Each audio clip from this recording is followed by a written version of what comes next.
আউযুবিল্লাহি মিনাশ শাইতানির রাজিম বিসমিল্লাহির রহমানির রহিম। আজকে আমরা অত্যন্ত তাৎপর্যপূর্ণ একটি আয়াত নিয়ে আলোচনা করব, আর সেটি হল সূরা আলে ইমরান, আয়াত 46। হ্যাঁ, এই আয়াতটি নিয়ে কথা বলার জন্য আমি আসলে অনেক দিন ধরে অপেক্ষা করছিলাম। এটি অত্যন্ত গভীর একটি বিষয়। একদমই তাই। আমি প্রথমে এই স্পেশাল ভার্স বা আয়াতটির মূল আরবি উচ্চারণটি করছি, ঠিক যেভাবে আরব ভূখণ্ডে অত্যন্ত সুমধুর ও বিশুদ্ধ উচ্চারণে পাঠ করা হয়। ওয়ায়ুকাল্লিমুন নাসাফিল মাহদি ওয়াকাহলান ওয়া মিনাস সালেহীন। মাশাল্লাহ, খুবই সুন্দর।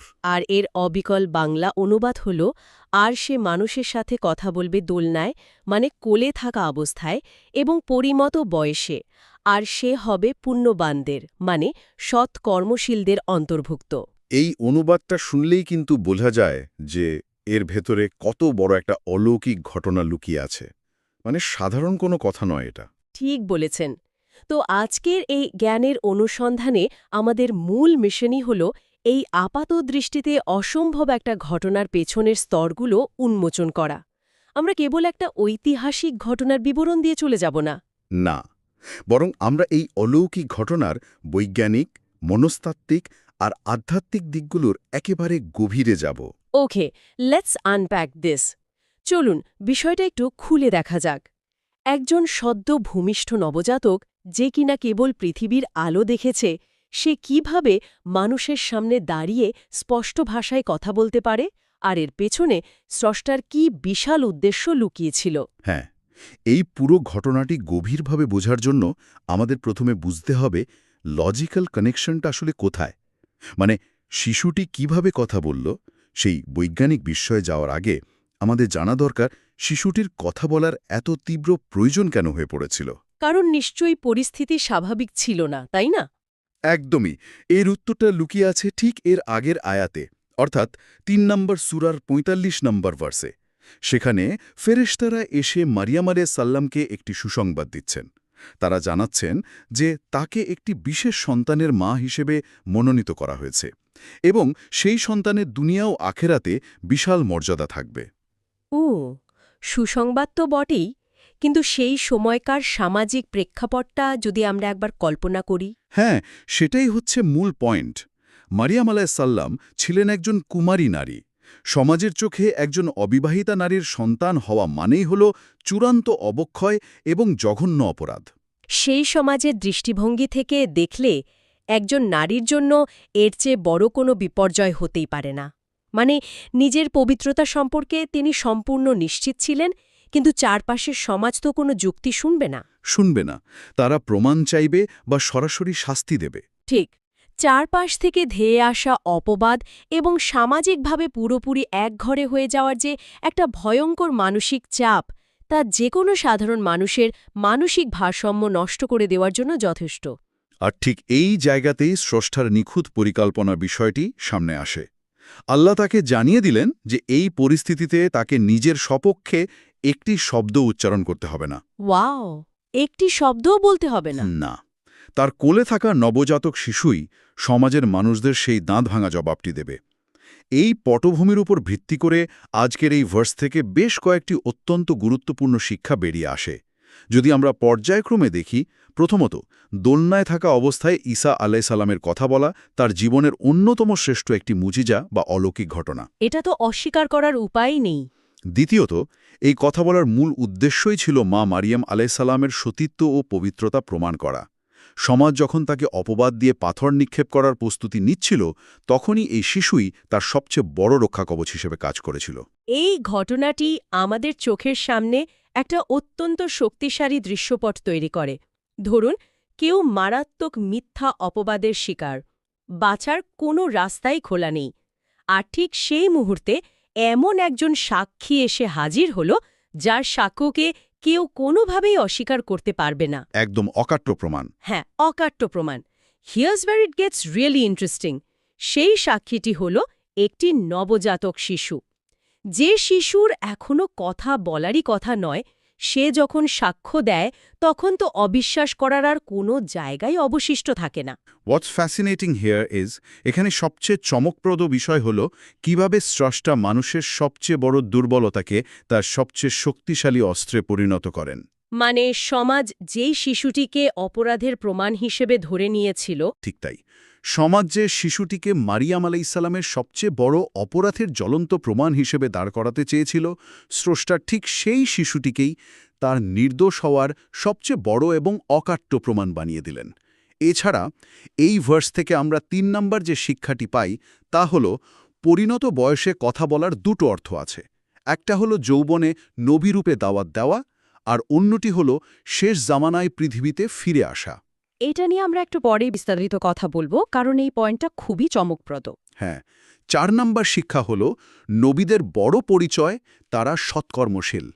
ঈসা আলাইসাল্লাম এত বড় মুজিজা দেখালেও তিনি আল্লাহর নেককার বান্দা ছিলেন, ঈশ্বর বা ঈশ্বরের পুত্র নন।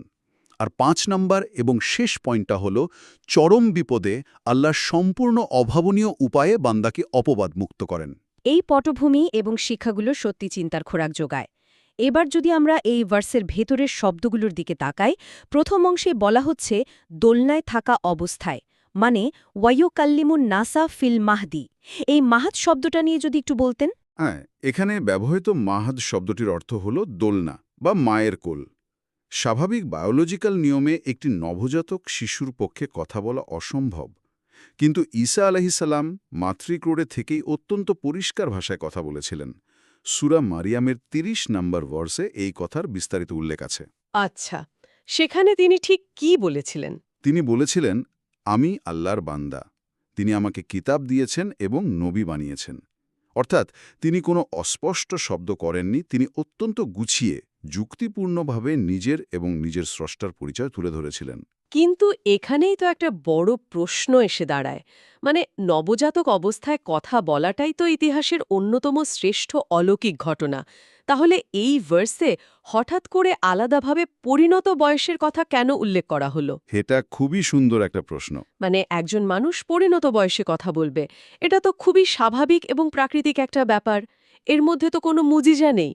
তাহলে এই এবং পরিণত বয়সে, মানে ওয়া কাহলান অংশটুকুর উপর এত জোর দেওয়ার কারণ কি? এই প্রশ্নটা আমাদেরকে একটি বৃহত্তর টাইমলাইনের দিকে নিয়ে যায়। আরবি ভাষায় কাহাল বলা হয় জীবনের ওই পর্যায়কে যখন মানুষের যৌবনের তেজ শেষ হয়ে পরিণত বা প্রৌঢ় বয়স শুরু হয়, সাধারণত যা ৩৩ থেকে ৫০ বছর বয়সকে নির্দেশ করে। আচ্ছা, ৩৩ থেকে ৫০। হ্যাঁ, দোলনার কথাটি যেমন তার অলৌকিক জন্মের প্রমাণ দেয়, তেমনি পরিণত বয়সের কথাটি তার প্রজ্ঞা এবং দীর্ঘস্থী মিশনের ভবিষ্যৎবাণী বহন করে। আমরা জানি ঈসা আলাইহিসসালাম ৩৩ বছর বয়সে আসমানে উত্থিত হয়েছিলেন। ঠিক। ইসলামিক স্কলারদের মতে এই আয়াতের কাহালান শব্দটি ঈসা আলাইহিসসালামের দ্বিতীয়বার পৃথিবীতে আগমনের এক অত্যন্ত শক্তিশালী ইঙ্গিত।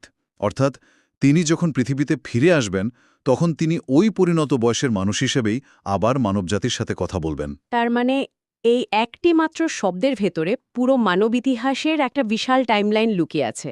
শুরু হলো দোলনা দিয়ে, আর শেষ হবে একেবারে পৃথিবীর শেষ জামানায় এসে। ভাবা যায়? একদমই তাই। এটা কোরআনের একটা অসাধারণ সৌন্দর্য। তালেহীন, এটি তো তার পরিচয়কে আরও সুনির্দিষ্ট করে দেয়, তাই না? ঠিক বলেছেন। এই সালিহীন শব্দটি প্রমাণ করে যে তিনি সাধারণ মানুষের ঊর্ধ্বে বা স্রষ্টার সমকক্ষ কেউ ছিলেন না। তিনি একজন নেককার, সৎ এবং আল্লাহর অনুগত বান্দা ছিলেন। এত অসাধারণ অলৌকিক ক্ষমতার অধিকারী হওয়ার পরও তার মূল পরিচয় হচ্ছে তিনি স্রষ্টার বিনয় দাস। এই ঐতিহাসিক টাইমলাইন এবং আধ্যাত্মিক দিকগুলোর বিশালতা সত্যি মাথা ঘুরিয়ে দেওয়ার মতো। মস্তিষ্ক এবং ভাষাবিজ্ঞানের দিক থেকে একটি নবজাতকের কথা বলা কিভাবে সম্ভব, সেই বৈজ্ঞানিক বিশ্লেষণে আমরা এখনই প্রবেশ করব। এর আগে একটি ছোট্ট কথা মনে করিয়ে দেই, যদি আমাদের এইরকম ভিডিও পেতে চান ধারাবাহিকভাবে, তাহলে অবশ্যই আমাদের চ্যানেলটি সাবস্ক্রাইব করতে ভুলবেন না। আমাদের চ্যানেলের নাম আয়াত মাইন্ড। তো বিজ্ঞান ও মনোবিজ্ঞানের দৃষ্টিকোণ থেকে এই ঘটনাটির বিশ্লেষণ করলে এর অন্তর্নিহিত বিস্ময় আরও বহুগুণ বেড়ে যায়। মানবদেহ কিভাবে কাজ করে তা নিয়ে আধুনিক জীববিজ্ঞান এবং ভাষাতত্ত্ব বা কগনিটিভ লিঙ্গুইস্টিক্স আমাদের স্পষ্ট ধারণা দেয়। হ্যাঁ, মানে কথা বলার তো একটা সুনির্দিষ্ট বৈজ্ঞানিক প্রক্রিয়া আছে। ঠিক তাই, একটি মানুষ যখন কথা বলে তখন তার ব্রেনের নির্দিষ্ট কিছু অংশ কাজ করে। এর মধ্যে সবচেয়ে গুরুত্বপূর্ণ হল ব্রোকাস এরিয়া, যা ব্যাকরণ এবং বাক্য গঠনের কাজ করে, এবং ওয়ার্নিকেস এরিয়া, যা শব্দের অর্থ বোঝার কাজ করে। তার মানে ব্রোকাস এরিয়া স্ট্রাকচার তৈরি করে আর ওয়ার্নিকাস এরিয়া মিনিং বা অর্থ ঠিক করে। একদম। কিন্তু একটি নবজাতক শিশুর ব্রেনে এই অংশগুলো একদমই অপরিণত থাকে। স্নায়ক কোষগুলোর মধ্যে কোনো সংযোগ বা নিউরাল কানেকশনই তৈরি হয় না তখনও। শুধু ব্রেন নয়, ফিজিক্যাল কাঠামোর দিক থেকেও তো একটা বাধা আছে, তাই না? মানে শারীরিক গঠনের বিষয়টা যদি দেখি। হ্যাঁ, আপনি ঠিক ধরেছেন। একটি শিশুর ভোকাল কর্ডস বা স্বরযন্ত্র কথা বলার জন্য মোটেও প্রস্তুত থাকে না। অবস্থানগত কারণে নবজাতকের ল্যারিংস বা স্বরযন্ত্র গলার অনেক উঁচুতে থাকে। এর একটি প্রাকৃতিক কারণ হল শিশু যেন একই সাথে মায়ের দুধ পান করতে এবং শ্বাস নিতে পারে, যাতে তার বিষম না লাগে। ওয়াও, প্রকৃতির কি নিখুঁত একটা ডিজাইন। হ্যাঁ, কিন্তু এই উঁচু অবস্থানের কারণে শিশুর পক্ষে কোনো অর্থবোধক ভাওয়েল বা স্বরবর্ণ উচ্চারণ করা ফিজিক্যালি অসম্ভব। সে কেবল কান্নার শব্দ তৈরি করতে পারে। অর্থাৎ বায়োলজিক্যালি একটা শিশুর কথা বলাটা শুধু কঠিনই নয়, শারীরবৃত্তীয়ভাবে সম্পূর্ণ অসম্ভব। এটি অনেকটা কম্পিউটারের হার্ডওয়্যার লিমিটেশনকে বাইপাস করে একজন সুপার অ্যাডমিনের সরাসরি সফটওয়্যার ওভাররাইট করার মতো। দারুণ একটা উপমা দিয়েছেন। মানে হার্ডওয়্যার বলছে এই সিস্টেমের ভয়েস প্রসেসিং ক্ষমতা নেই, কিন্তু যিনি এই পুরো সিস্টেমের মূল স্থপতি বা ক্রিয়েটর, তিনি সরাসরি একটি কোড ইনপুট দিয়ে পুরো প্রকৃতির লজিক সাময়িকভাবে পাল্টে দিলেন। এই হার্ডওয়্যার লিমিটেশনকে বাইপাস করার বিষয়টা প্রমাণ করে যে প্রকৃতির নিয়মগুলো সৃষ্টার তৈরি করা একটি সিস্টেম মাত্র, যা তার ইচ্ছার কাছে সম্পূর্ণ অধীন। If we connect this to the bigger picture, যদি আমরা বৃহত্তর প্রেক্ষাপটের সাথে এটিকে মেলাই, তাহলে মনোবিজ্ঞানের একটি অসাধারণ দিক উন্মোচিত হয়। মনোবিজ্ঞানের দিক, সেটা কিভাবে? সাইকোলজিতে ক্যারেক্টার অ্যাসাসিনেশন বা চরিত্র হননকে মানুষের জন্য সবচেয়ে বড় ট্রমাগুলোর একটি হিসাবে বিবেচনা করা হয়। মানুষ সামাজিকভাবে দলবদ্ধ হয়ে বাঁচে। সমাজ যখন কাউকে প্রত্যাখ্যান করে বা কারোর চরিত্রে মিথ্যে দাগ লাগায়, তখন ব্রেনের পেইন সেন্টারগুলো ঠিক সেভাবেই রিয়্যাক্ট করে, যেভাবে মারাত্মক শারীরিক আঘাত পেলে করে। তার মানে নিজের কাছে নিজের নির্দোষ জানাটা তখন আর মানসিক শান্তির জন্য যথেষ্ট হয় না। সমাজকে সেটা বিশ্বাস করানোটা মানুষের সার্ভাইভাল বা বেঁচে থাকার সমর্থক হয়ে দাঁড়ায়। ঠিক তাই, মনোবিজ্ঞান বলছে এই ধরনের ট্রমা থেকে বাঁচাতে সবচেয়ে কার্যকর উপশম হল ভিন্ডিকেশন, বা সম্পূর্ণ এবং অকাট্যভাবে নির্দোষ প্রমাণিত হওয়া। সাধারণ কোনো উপায়ে যদি মারিয়াম আলাইহিসসালাম নির্দোষ প্রমাণিত হতেন, তাহলেও মানুষের মনে আজীবন কিছু সন্দেহ থেকে যেত। মানুষ তো কানাঘুষা করেই যে হয়তো সে কোনোভাবে পার পেয়ে গেছে। হ্যাঁ, মানুষ বলেই যেত। কিন্তু স্বয়ং স্রষ্টা যখন একটি ছোট্ট অবুঝ শিশুর মুখ দিয়ে এমন অলৌকিক উপায়ে তাকে নির্দোষ ঘোষণা করলেন, তখন তা ছিল পরম ভিন্ডিকেশন।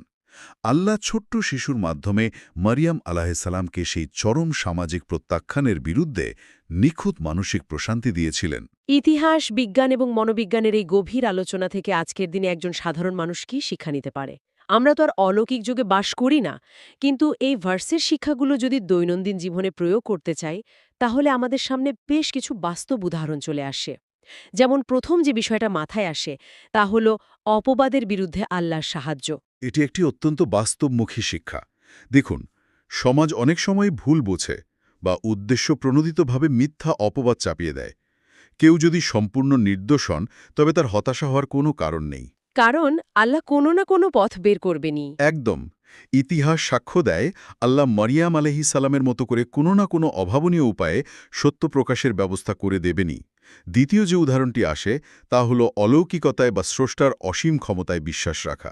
আমরা একটু আগে বিজ্ঞানের লজিক নিয়ে আলোচনা করেছি, কিন্তু কোরআনে বর্ণিত এই ঘটনাগুলো শেখায় যে যখন যুক্তির সব দরজা বন্ধ মনে হয়, তখন স্রষ্টা এমন দরজা খুলে দেন যা মানুষের লজিকের বাইরে। এর সাথে ৩ নম্বর বিষয়টা খুব সুন্দরভাবে মিলে যায়, পরিণত বয়সের জ্ঞান ও দাওয়াত। আমরা একটু আগে কাহলান বা পরিণত বয়স নিয়ে কথা বলছিলাম। তার মানে বয়স বাড়ার সাথে সাথে মানুষের মধ্যে যে প্রজ্ঞা আসে, সেটিকে কাজে লাগানো উচিত। হ্যাঁ, যৌবনের উন্মাদনার চেয়ে পরিণত বয়সের সিদ্ধান্ত অনেক বেশি স্থির হয়। তাই সে সময়ে দ্বীনি জ্ঞান অর্জন ও বিতরণের দিকে মানুষের মনোযোগ দেওয়া উচিত। আর এই জ্ঞান অর্জনের পথে ৪ নম্বর বিষয়টি হল সৎকর্মশীলদের সঙ্গ।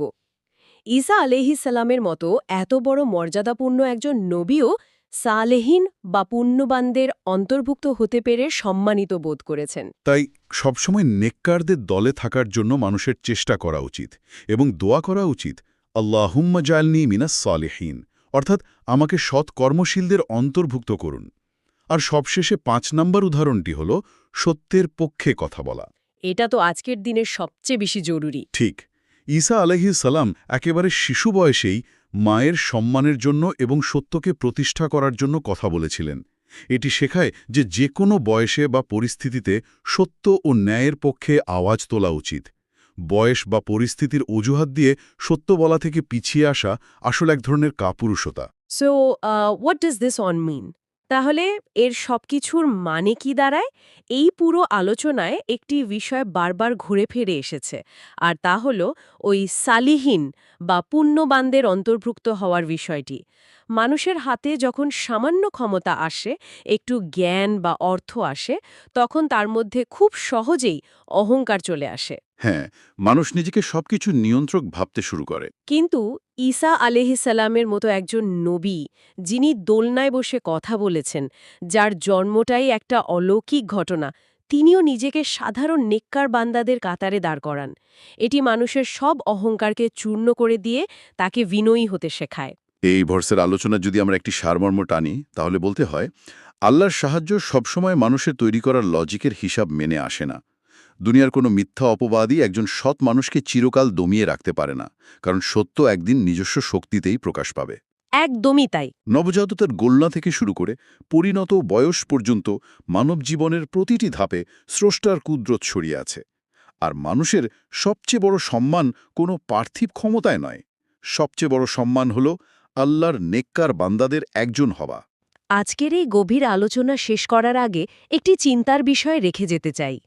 একটু ভাবুন তো, আল্লাহ যদি একজন সতী সাধ্বী নারীর সম্মান বাঁচাতে, তাকে সমাজের অপবাদ থেকে রক্ষা করতে, প্রকৃতির সব নিয়ম ভেঙে একটি নবজাতককে দিয়ে কথা বলাতে পারেন, তবে প্রতিটি সৎ মানুষের আত্মমর্যাদা এবং সম্মান আল্লাহর কাছে কতটা মূল্যবান? অসাধারণ একটা পয়েন্ট, সত্যি তো। স্রষ্টা মানুষের সম্মান রক্ষার্থে এতটা করেন, আর মানুষ কত সহজেই অন্যের সম্মানে আঘাত হানে। এরপর থেকে কারো চরিত্র নিয়ে কোনো প্রশ্ন তোলার আগে, কারো নামে কোনো অপবাদ ছড়ানোর আগে আমাদের কতটা সাবধান হওয়া উচিত? এই প্রশ্নটা রইল সবার ভাবনার জন্য। হ্যাঁ, বিষয়টা আমাদের সবার খুব গভীরভাবে চিন্তা করা দরকার।